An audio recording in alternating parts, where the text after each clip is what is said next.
Time అయితే 10 అయిందండి. So మన పొజిషన్స్ చూసుకుంటే ఆల్మోస్ట్ 200 లాస్ అయితే ఉంది అటు ఇటు. సో ఇది మనం తీసుకున్న పొజిషన్స్ అయితే ఈరోజు 35,200 call option, put option. So ఇవి మనం ఎగ్జిక్యూట్ చేసిన ఆర్డర్స్. సో ఇది మనం తీసుకున్న స్టాప్ లాస్ అయితే ఇది.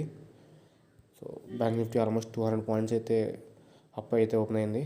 సో చూడాలి. విక్స్ కూడా ఫ్లాట్లో ఉంది, విక్స్ కూడా. సో మళ్ళీ మీకు అప్డేట్ చేస్తాం.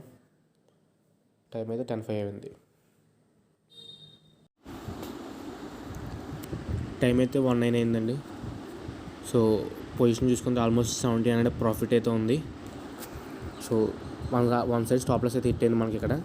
ఇంత హెవీ డికే రావడానికి బ్యాంక్ నిఫ్టీ చాలా హెవీగా వాలటిలిటీతో డౌన్ సైడ్ మూవ్ అవుతుంది. సో దీనివల్ల మనకి చాలా హెవీగా కాల్ సైడ్ డికే అయితే వచ్చింది. సో ఇది మనకున్న ప్రాఫిట్ అయితే. సో మళ్ళీ మీకు అప్డేట్ చేస్తాం. టైం అయితే 1:10 అయింది. టైం అయితే 3:16 అయింది, మీరు చూడొచ్చు. సో మనకున్న ప్రాఫిట్ వచ్చి 1600 అయితే ఈ ప్రాఫిట్ బుక్ చేసాం ఈరోజు. సో ఇది మనం ఎగ్జిక్యూట్ చేసిన ఆర్డర్స్ అయితే ఇదే ఫ్రెండ్స్. సో ఇంకా బ్యాంక్ నిఫ్టీ అనేది ఇంకా ఫాలో అవుతుంది చూస్తే. సో చూడాలి. సో మళ్ళీ మీకు రేపైతే అప్డేట్ చేస్తాం. జై హింద్.